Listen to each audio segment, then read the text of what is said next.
Coming into your YouTube airwaves, it's Vaughn, the Stat Man, and welcome to the Stat Room. Woo! And welcome to the Stat Room. All right, ladies and gentlemen, so before I get into this video, let me introduce myself. Guys, I am Vaughn the Stat Man. You can follow me on Twitter at Vaughn the Stat Man, and guys, check out the website, vaughnthestatman.com.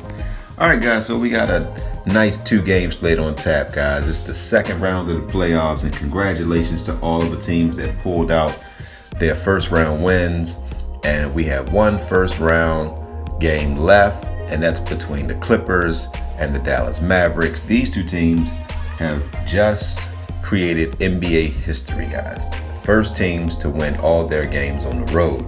I used to have a saying that the playoffs don't start until the road team wins.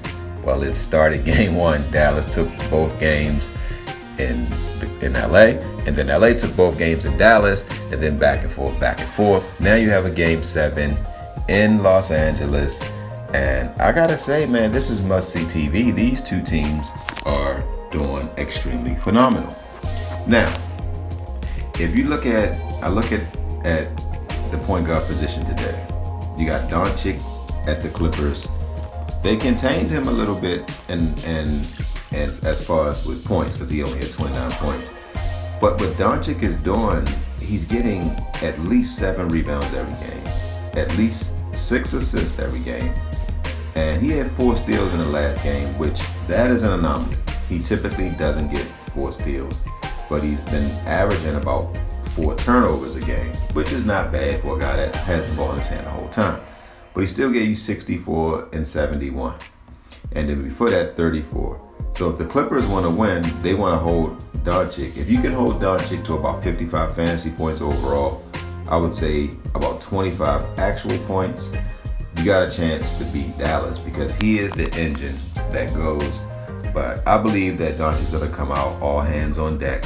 And then in the last game, I don't know if you guys watched the last 2 games, but Dallas made a really, really good adjustment. They realized that the Clippers were getting into the paint at will, just getting whatever they want with layups and stuff like that. So they put Marjanovic in, and it paid dividends. And then what the Clippers did 2 games ago was they took Zubac out and they put Batum in, and it worked out pretty well. So now they've added Zubac a little bit more. So they'll start with Batum, and then they bring Zubac in after 3 minutes into the game, because when they do that, Marjanovic ran up the court a little bit, and I'm quite sure that Zubac is probably in better shape, but the chess match is just interesting.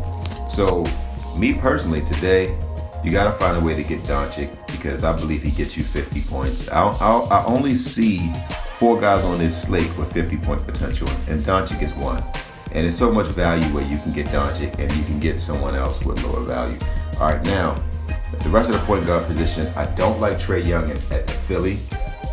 Ben Simmons is not only a great defender, he's also quick, he's long, and he forces you to do what you don't want.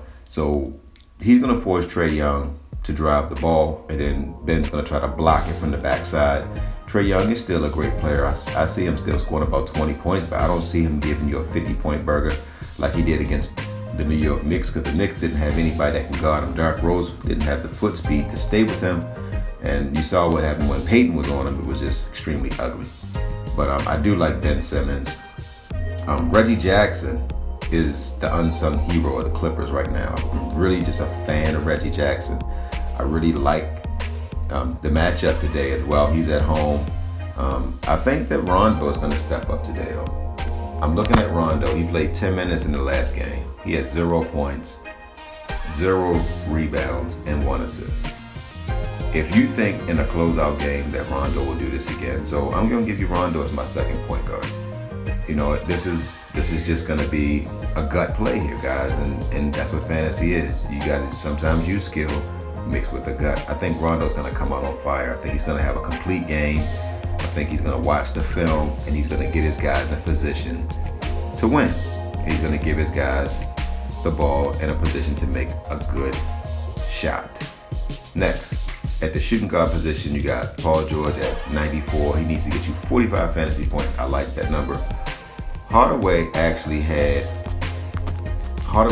one of his better games in the last game as far as scoring wise, but he's had back-to-back 20-point games. I don't know if Hardaway can get you 3 in a row because he's shooting jump shots.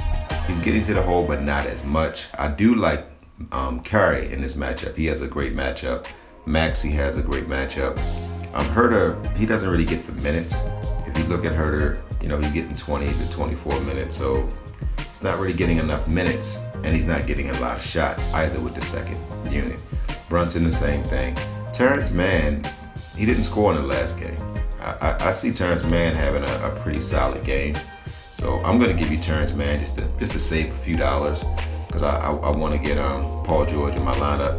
So I'm going Paul George and Terrence Mann.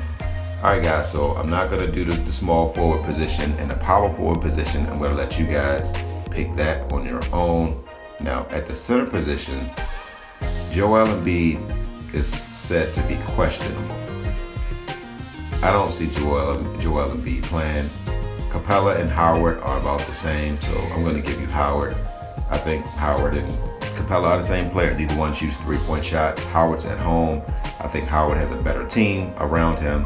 I do like Atlanta because they got Trey Young, they got Collins, they got Bogdanovich. That's pretty much their nucleus. But Harris and Green, and they just got too much firepower. Howard and Green are champions. They've actually won it all. Simmons has been to the playoffs every year he's been in the league. Since the second year. So I really like this. This is the line that I'm giving you guys. So I'll go through the power forward position, but I'm not going to pick anybody. Leonard, I think he's going to have a big game. For Atlanta to have a chance, Bogdanovich will need to have a big game. I do like Batum. Finney Smith had a big game in the last game. He actually does well against the Clippers. I like Danny Green. Hunter is someone you might want to consider. Gallinari is on the road. Got to see how many minutes he will play. Don't really like Josh Richardson. I do like Thibault on this one. He'll be a low-tier player that a lot of people won't play, who could actually make value. Now, at the power forward position, guys, Tobias Hurst, I love him. Collins, I'm not sure how I feel because I don't know if he's going to get enough touches. Porzingis is going to have a monster game for them to have a chance to win. Morris is going to have a monster game for them to win. Ibaka is not going to play. Keebler, I'm not really a fan of his today. Cauley Stein, not really feeling him today, and nobody else is worth mentioning. All right, so that's it, guys. I am on to break down the rest of this slate, which is only a 2-game slate. So, guys, don't forget to win-win. That means give people what they want, so you can get what you want. Oh, and guys, today, let's try to spread love to one another. Let's try to build each other up today. Call one of your family members or your friends, and just say a positive word to them, ladies and gentlemen. We need more encouragement in the world. And guys, don't forget to think and ink. That means write it down so that way it can come true. All right, thanks for watching the video, ladies and gentlemen. And if you want to be a stat, remember, hit that subscribe button and also share this video. Thank you, and welcome to the Stat Room.